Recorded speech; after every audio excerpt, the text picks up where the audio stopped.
Hoy vamos a analizar un caso aterrador que te dejará impactado. Así que mira este video hasta el final. Adéntrate en uno de los casos reales más escalofriantes de Wisconsin, la historia de Nicole van der Heyden. Lo que comenzó como una noche común de diversión con amigos se transformó en un misterio que sacudió a toda una comunidad.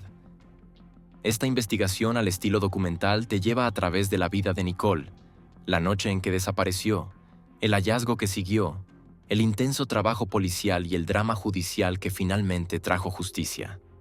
Exploraremos cada capa del caso, los eventos que llevaron a la desaparición de Nicole, la cronología de esa noche fatal, el impactante descubrimiento y la primera respuesta policial, cómo los investigadores unieron las piezas de las pruebas, desde los datos digitales hasta el análisis forense, y el juicio que reveló detalles perturbadores y condujo a una condena de por vida. Este video no se trata solo de contar un caso, sino de comprender cómo se buscó la justicia paso a paso. Si te atraen las historias de crímenes reales con giros inesperados, revelaciones sorprendentes en los tribunales y una incansable búsqueda de la verdad, este es un caso que no olvidarás. Queridos espectadores, tenemos las mejores historias de crímenes en nuestro canal. Para no perdérselas, asegúrense de suscribirse y por favor, denle me gusta al video. Nikki van der Heyden nació y creció en Wisconsin, en el corazón del medio oeste estadounidense, en una familia que siempre valoró las alegrías simples y la calidez humana. Era una niña a la que llamaban un rayo de sol, sonriente, abierta, curiosa. Desde temprana edad, Nikki mostró una energía que la distinguía de los demás. Sus familiares recordaban que nunca podía quedarse quieta, siempre encontraba algo que hacer. Jugar en el patio, ayudar a su madre en la cocina o leer libros, los cuales literalmente devoraba. En la escuela, era considerada no solo una niña inteligente, sino también amable. Sabía cómo llevarse bien con casi todos. Nikki no buscaba ser líder en el sentido clásico de la palabra, pero la gente se sentía naturalmente atraída hacia ella, gracias a su sinceridad y naturaleza abierta. Su adolescencia transcurrió rodeada de amigos y actividades escolares que moldearon su carácter. Practicaba deportes, participaba en eventos escolares, amaba la música y el baile. Sus compañeros notaban que tenía una habilidad especial para levantar el ánimo de los demás. Incluso en los momentos difíciles, Nikki era quien podía decir o hacer algo que hiciera sonreír a otros. Tenía una empatía natural que más tarde se convertiría en una parte integral de su vida adulta. Después de graduarse de la escuela, Nicole eligió un camino relacionado con la educación. Siempre se sintió atraída por trabajar con niños y decidió dedicarse a este campo. Nikki no lo veía simplemente como una profesión. Para ella, era una vocación del corazón. Comenzó como asistente en instituciones preescolares. Luego, poco a poco, se desempeñó como maestra sustituta. Colegas y padres de familia destacaban su increíble paciencia, dulzura y la habilidad para encontrar el modo de conectar con cada niño. Sabía cómo ver la personalidad en cada estudiante y creía que incluso una pequeña palabra de apoyo podía cambiar la vida de alguien. Esta convicción la convirtió en la favorita de los niños, quienes a menudo la extrañaban si no asistía cada día. Pero la vida de Nicole no se limitaba al trabajo. Era una mujer que procuraba llenar cada día de significado y calidez. Sus amigos la describían como una persona de alma abierta, siempre dispuesta a ayudar, apoyar o simplemente escuchar. Sabía cómo crear una atmósfera de comodidad y confianza a su alrededor, por lo que su casa a menudo se convertía en un lugar de reunión para familiares y amigos. Música, risas, conversaciones hasta altas horas de la noche. Todo eso formaba parte de su vida cotidiana. Nicole era una persona luminosa, pero sencilla. Amaba la naturaleza, los paseos al aire libre, las escapadas fuera de la ciudad. Para ella, la felicidad no se encontraba en las cosas materiales, sino en la oportunidad de compartir momentos con sus seres queridos.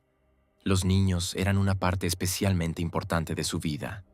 Era madre, y fue precisamente la maternidad la que se convirtió en su principal misión y fuente de fortaleza. Nikki asumía este papel con gran seriedad, pero al mismo tiempo con ligereza y alegría. Sabía cómo equilibrar la responsabilidad y el juego, los principios firmes y el cuidado tierno. En su hogar siempre reinaba una atmósfera de amor y aceptación. Para Nikki, la familia era el centro de su universo. Creía que el verdadero valor de la vida estaba en las relaciones, no en los logros ni en el estatus. Ponía su corazón y su alma en sus hijos. Apoyaba sus primeros pasos, sus primeros éxitos, y les enseñaba a disfrutar de las pequeñas cosas. Los que la conocían de cerca decían que era el tipo de madre que podía pasar la noche cuidando a un hijo enfermo y sonreír por la mañana como si el cansancio no existiera. Su energía parecía no tener límites. Además de su familia y trabajo, Nicole tenía pasatiempos que le ayudaban a mantenerse fiel a sí misma. Amaba la música de distintos géneros, desde éxitos populares hasta piezas clásicas, y a menudo cantaba en casa creando un ambiente alegre. Le interesaba el arte, disfrutaba de la fotografía, aunque nunca se consideró una profesional. Sus amigos decían que Nikki era una persona con la que nunca te aburrías. Podía organizar una fiesta espontánea o proponer un viaje sin ningún plan especial, y siempre resultaba una aventura. Nicole era una mujer que combinaba dulzura y fortaleza. Por un lado, era tierna, atenta, compasiva. Por el otro, poseía una fortaleza interior que la ayudaba a superar las dificultades. Su vida, como la de muchos, no estuvo exenta de problemas, pero nunca permitió que estos le robaran la fe en la bondad. Incluso en los periodos complicados, trataba de encontrar el lado luminoso y compartirlo con los demás. En sus relaciones, Nicole mostraba la misma apertura y dedicación que en todo lo demás. Creía en el amor, en la asociación, en que debía haber alguien a su lado que compartiera sus valores.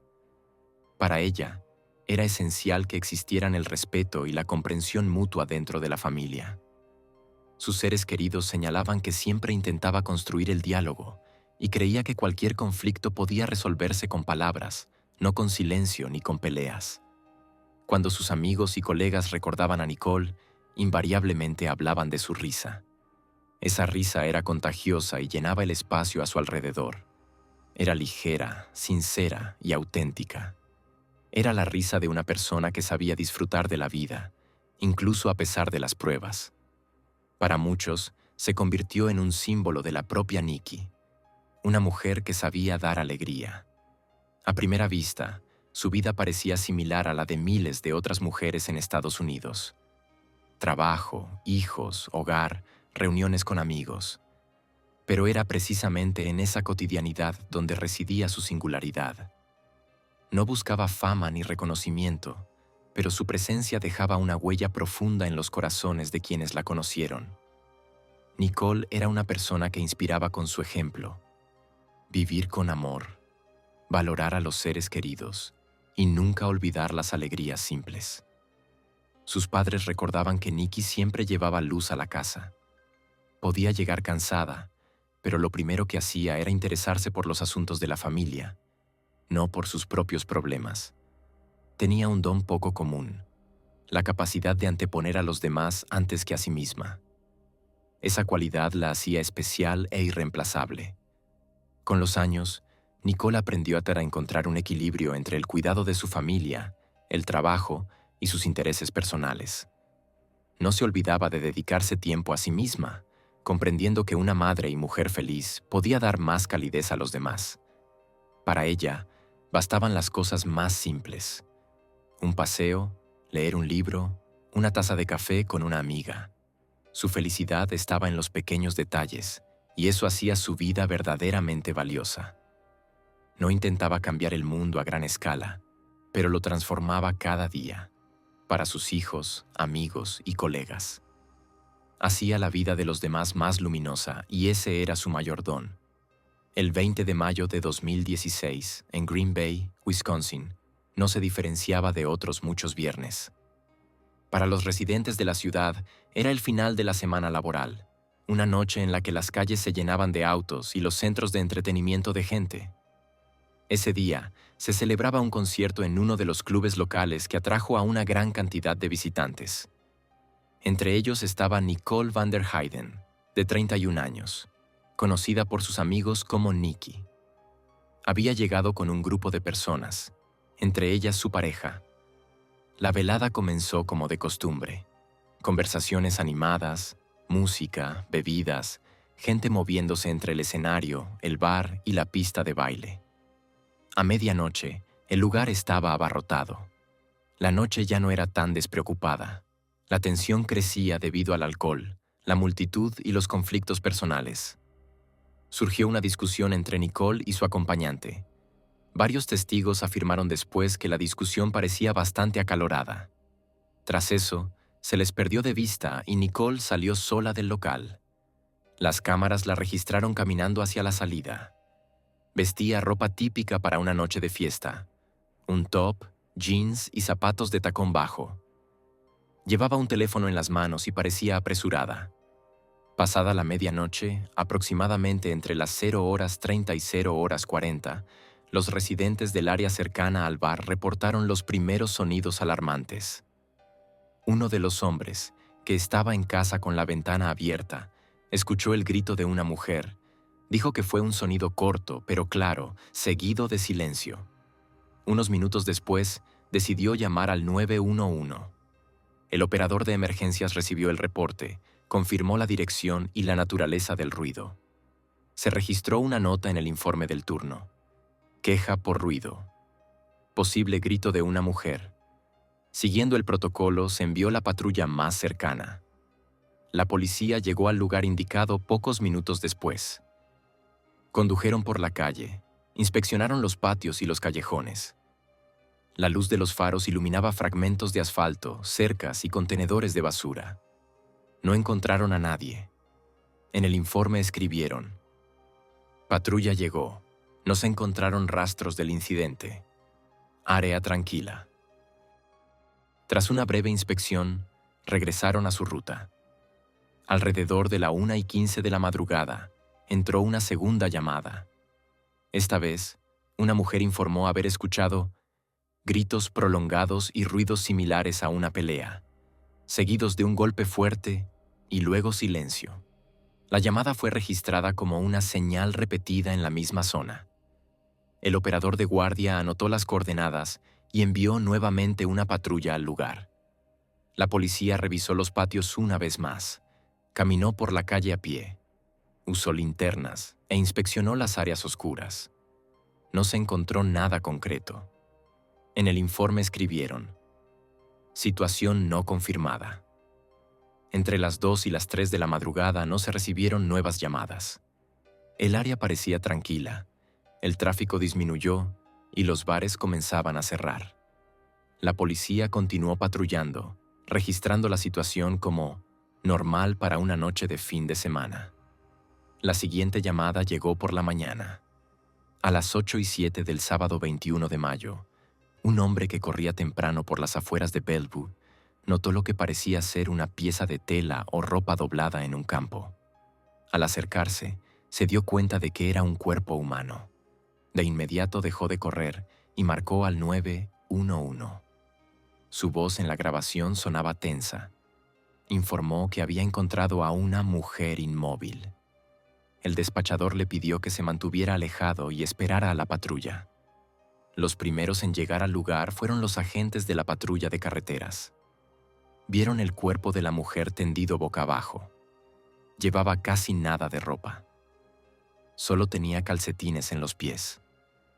No había mucha sangre en el pasto a su alrededor, pero la posición del cuerpo indicaba que se trataba de un hecho violento. Los agentes bloquearon de inmediato el acceso al campo, colocaron cinta de seguridad y llamaron a los forenses. Poco después, un ayudante del sheriff del condado de Brown llegó al lugar y asumió el mando de la situación. El sitio fue declarado escena del crimen. Los agentes dividieron las zonas: el área con el cuerpo, la parte adyacente del campo y el camino que conducía hacia las viviendas. Todo fue registrado como una posible zona con evidencia. Para las 9 de la mañana llegaron los peritos forenses. Su trabajo comenzó con la fotografía. Registraron la ubicación del cuerpo, su orientación con respecto a la carretera, las huellas en el suelo y cualquier objeto cercano. Luego realizaron un examen inicial. Se observó que el cuerpo de la mujer presentaba numerosas lesiones. La mayor parte de su ropa faltaba. Solo quedaban pulseras en los brazos y calcetines en los pies. Esta circunstancia indicaba que los hechos de la noche anterior eran de naturaleza criminal. Paralelamente, se trabajaba con las llamadas recibidas. Los operadores entregaron las grabaciones de las llamadas nocturnas al equipo de investigación. En conjunto, confirmaron que efectivamente se había producido un incidente en la zona que los vecinos asociaban con los gritos de una mujer. Ahora la policía tenía motivos para comparar esas señales con el cuerpo encontrado. Al mediodía, la escena del crimen era una zona estrictamente controlada. Los coches patrulla rodeaban el campo. Los periodistas comenzaron a reunirse en el perímetro, pero no se permitió que nadie se acercara. Los expertos continuaron con su trabajo. Se tomaron muestras de cada área de suelo donde se observaban huellas o hierba pisoteada. Se fotografió la ubicación de todos los objetos. Se prestó especial atención a los efectos personales hallados cerca. Entre ellos había pulseras de acceso al bar donde la mujer había estado la noche del 20 de mayo. En ese momento, la identidad de la fallecida aún no había sido anunciada oficialmente. Sin embargo, los agentes ya contaban con la descripción de la mujer desaparecida que había salido del bar en la noche del viernes al sábado. La similitud en estatura, apariencia y pertenencias era evidente. Se esperaba la confirmación de identidad tras el procedimiento de reconocimiento. Durante el día llegaron unidades adicionales al lugar. Los expertos en rastros estudiaron las marcas en el suelo y verificaron la posible presencia de huellas de neumáticos. Los técnicos forenses trabajaron para detectar ADN. El área de investigación se amplió.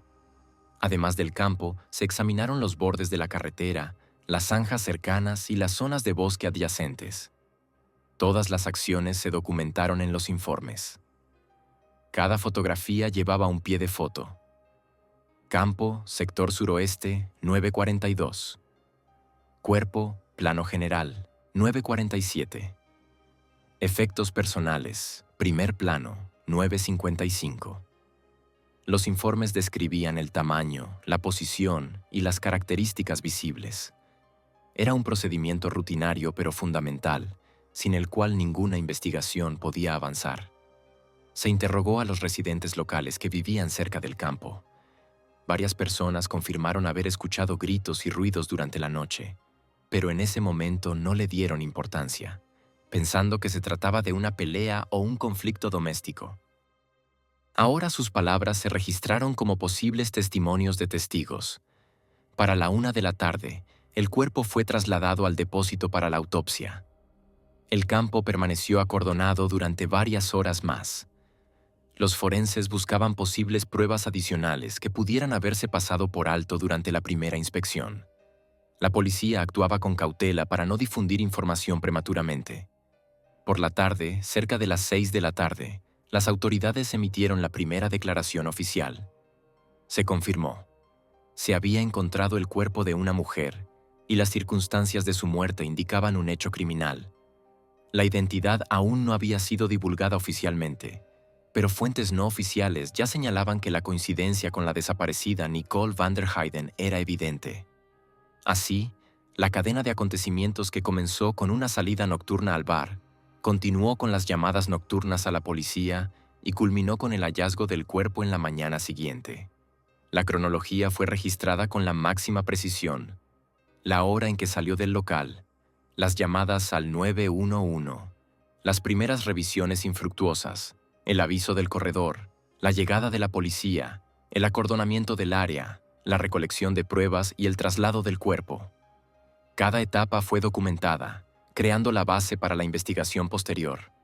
En ese punto, la historia presentaba un hecho claro. Una mujer que salió de un bar en la noche del 20 al 21 de mayo no regresó a su casa. Por la mañana, su cuerpo fue hallado en un campo a pocos kilómetros del centro de la ciudad. Ese fue el momento en que la situación pasó de un episodio doméstico a un caso criminal de homicidio. Una vez que la policía completó el examen inicial del lugar donde se halló el cuerpo de Nicole van der Heyden, La investigación entró oficialmente en la fase de análisis en profundidad. Las autoridades sabían que el tiempo era crucial. Cuanto más rápido recopilaran los datos, mayores serían las posibilidades de identificar a un sospechoso mientras las pistas aún estaban frescas. Los primeros en intervenir fueron los peritos forenses y los médicos examinadores. Su tarea no era solo establecer la hora y la causa exacta de la muerte, sino también recoger el más mínimo rastro que pudiera señalar la identidad de la persona implicada en la tragedia. En el laboratorio del forense del condado, el cuerpo de Nicole fue sometido a un examen exhaustivo. Los médicos registraron cada detalle: el estado de su vestimenta, las lesiones externas, la presencia de rastros biológicos. Se tomaron muestras de cada parte del cuerpo para análisis de ADN. Paralelamente, los especialistas recogieron posibles fibras, partículas de suelo y cabellos que pudieran haber sido dejados por alguien cercano. Los informes indicaban las dimensiones exactas y la ubicación de los rastros, y las fotografías registraban cada fragmento para el juicio posterior.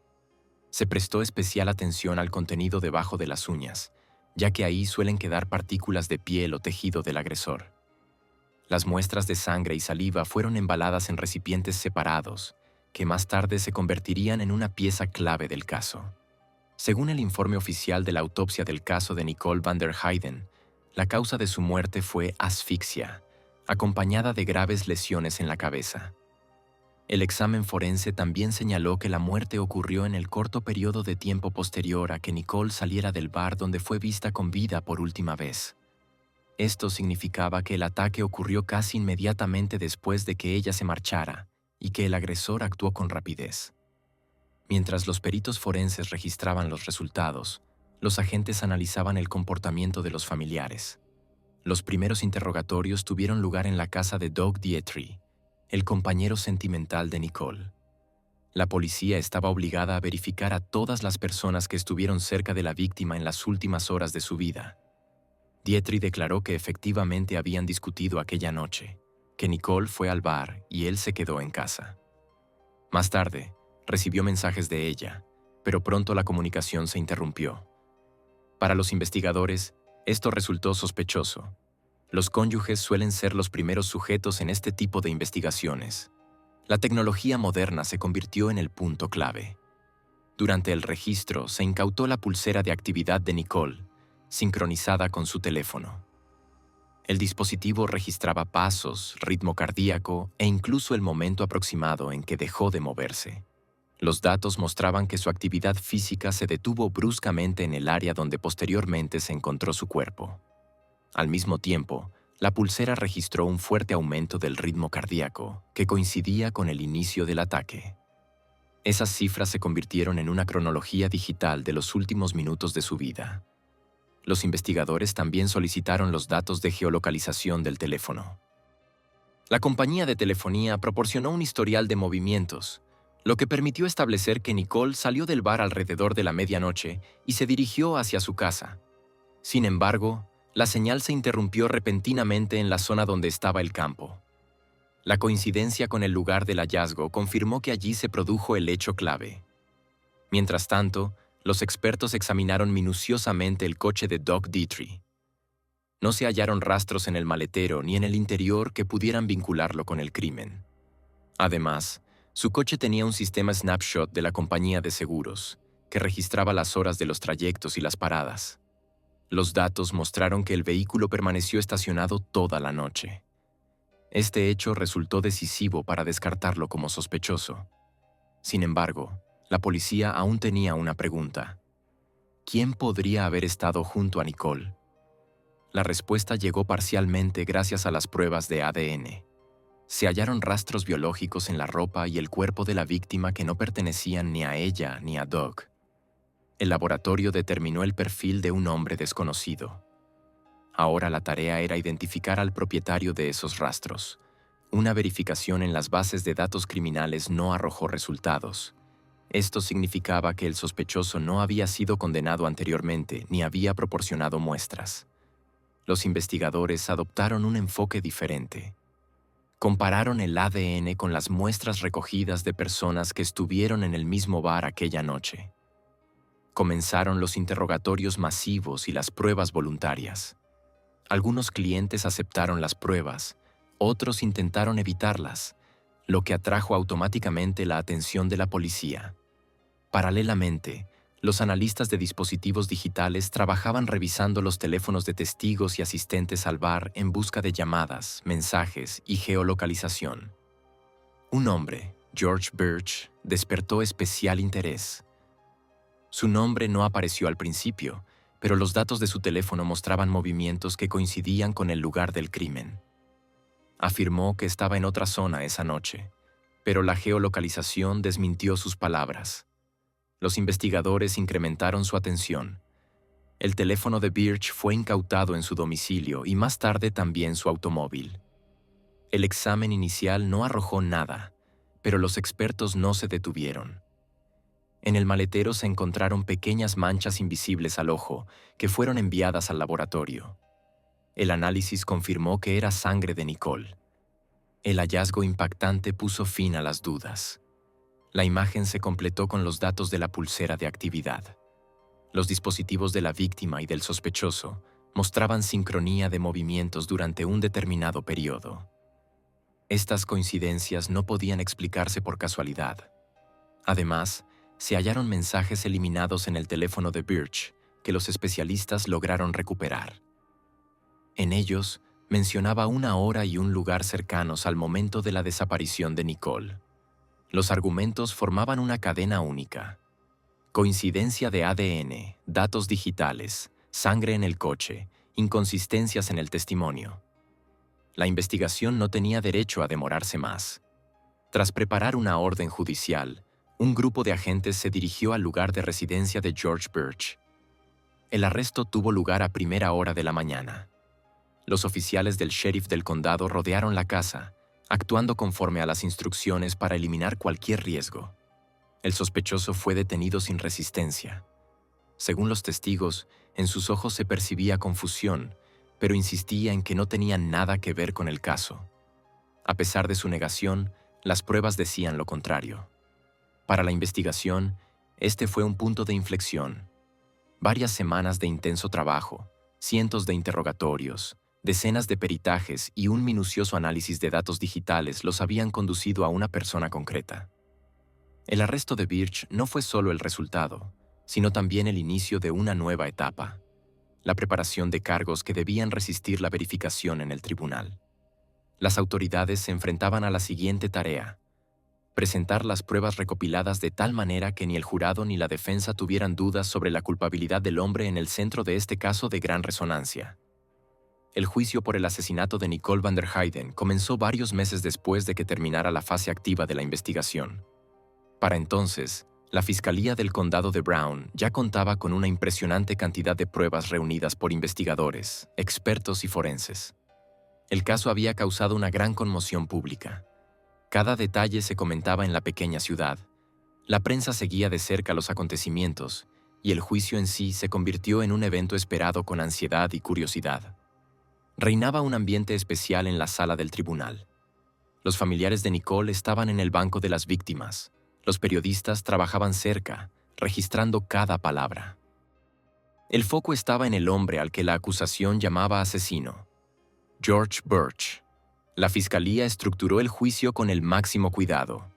Al inicio de la audiencia, los fiscales presentaron al jurado una cronología de los hechos de aquella noche: la visita de Nicole y sus amigos al establecimiento, su regreso a casa, el conflicto registrado por testigos y luego el momento de la desaparición, que coincidía con una caída brusca en los indicadores de la pulsera de actividad.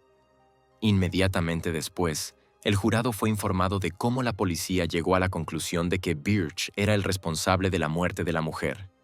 Los fiscales subrayaron que no se trataba de un accidente, sino de un acto deliberado.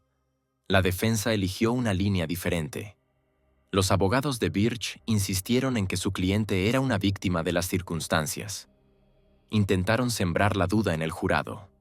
Afirmaban que Birch supuestamente había terminado en compañía de Nicole por casualidad, que no tenía motivo y que otra persona podría ser el verdadero culpable. Como versión alternativa, La defensa trató de señalar un posible conflicto entre Nicole y su compañero sentimental. Sin embargo, la fiscalía tenía pruebas que destruían esa línea de defensa. Uno de los elementos clave de la acusación fue la información procedente de un examen digital. En el tribunal se mostraron los resultados del análisis del brazalete de actividad que Nicole llevaba la noche de su desaparición. El gráfico mostraba claramente cómo su pulso descendía bruscamente y en qué momento su actividad se detenía por completo. Estos datos coincidían en el tiempo con la información de geolocalización del teléfono de Birch. Su dispositivo móvil registró con insistencia las rutas que él intentó negar. El mapa de movimientos, elaborado por los peritos, mostraba cómo su coche salía del centro de la ciudad y se detenía en la zona donde más tarde fue hallado el cuerpo de Nicole. Además, se encontraron rastros de ADN de la víctima en el automóvil de Birch. Los expertos forenses presentaron los informes de las pruebas de laboratorio. Los resultados coincidían con el perfil de Nicole, y la posibilidad de error fue descartada. Estos datos fortalecieron la posición de la acusación y destruyeron de manera efectiva las esperanzas de la defensa de lograr una absolución. Los abogados intentaron impugnar la validez del examen, hablaron de posibles violaciones del protocolo, pero los expertos del laboratorio forense, llamados como testigos, confirmaron con firmeza que las pruebas se realizaron conforme a todas las normas y que los resultados eran incuestionables. Una parte igualmente importante de la base probatoria fue el testimonio de los testigos. Varias personas declararon haber visto a Birch aquella noche en un estado de evidente agitación, y más tarde notaron su coche cerca del lugar donde posteriormente se encontró el cuerpo. Uno de los testigos incluso recordó detalles de la vestimenta del sospechoso. En conjunto, estos testimonios formaban una cadena lógica. En la sala del tribunal, todo esto sonaba pesado y tenso. Los familiares de Nicole estaban presentes en cada audiencia. Escuchaban en silencio, sin intervenir, pero su reacción era visible. La madre se cubría el rostro con las manos. El padre miraba al acusado durante mucho tiempo, sin ocultar su odio. La prensa registraba cada movimiento. Los periodistas señalaron que Birch se comportaba de manera diferente. A veces permanecía inmóvil, sin mirar a la sala, y otras comenzaba a escribir algo con intensidad, como si quisiera refutar cada palabra de la acusación. El momento culminante fue la intervención de los expertos forenses. Describieron con detalle la naturaleza de las lesiones de Nicole y concluyeron que la muerte fue causada por una combinación de graves traumatismos craneales y asfixia mecánica. Estas conclusiones coincidían con los rastros digitales y con el momento en que el dispositivo de la víctima registró una disminución crítica de actividad. El jurado tuvo una impresión clara. La línea de la acusación se cerraba en un círculo preciso, en el que el nombre de Birch sonaba como el único posible. La defensa intentó usar su último argumento, la afirmación de que Birch supuestamente no recordaba los detalles de aquella noche y que Nicole podría haber terminado en su coche en contra de su voluntad. Pero el jurado ya tenía ante sus ojos el cuadro completo. Las rutas de conducción, los datos de los dispositivos, los rastros de ADN, las declaraciones de los testigos, las conclusiones de los peritos forenses. Todo ello conformaba un cuerpo de pruebas indiscutible. Los alegatos finales de las partes se convirtieron en una especie de resumen. Los fiscales hablaron con dureza, subrayando que el caso no solo concernía a una familia, sino a toda la sociedad, que debía recibir justicia. Los abogados del acusado, por el contrario, apelaron a la compasión, argumentando que su cliente era víctima de errores de la investigación. En la sala reinaba un silencio tenso, interrumpido solo por el roce de los papeles y suspiros apagados. El jurado se retiró a deliberar. Este momento resultó ser el más largo para los familiares de Nicole. El tiempo transcurría con dolorosa lentitud. La prensa esperaba la decisión. Los reporteros escribían notas urgentes, pero todos comprendían que el desenlace solo se conocería cuando el jurado regresara. El veredicto se anunció al caer la tarde. El jurado declaró a George Birch culpable del asesinato de Nicole van der Heyden. En la sala cayó un silencio tenso. Birch permaneció inmóvil, solo apretando levemente los puños. Los familiares de Nicole no pudieron contener sus emociones. Su madre cerró los ojos y presionó las manos contra su rostro. Su padre exhaló lentamente, como si hubiera esperado ese momento durante muchos meses.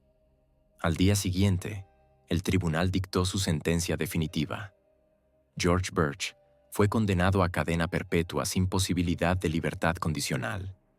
El juez subrayó que la gravedad del crimen, su brutalidad y las consecuencias para la familia de la víctima no dejaban espacio para otra decisión. Así, el juicio terminó con la sentencia más severa posible. Para los seres queridos de Nicole, esto no la devolvía a la vida, pero al menos les otorgaba una sensación de justicia. La sociedad vio que el crimen no quedó impune y que la investigación y el tribunal lograron llevar el caso hasta su fin. Se puso el punto final. El nombre de Nicole van der Heyden se convirtió en símbolo de la tragedia que sacudió a toda la ciudad, y el nombre de George Birch quedó para siempre asociado a una condena que excluye la libertad.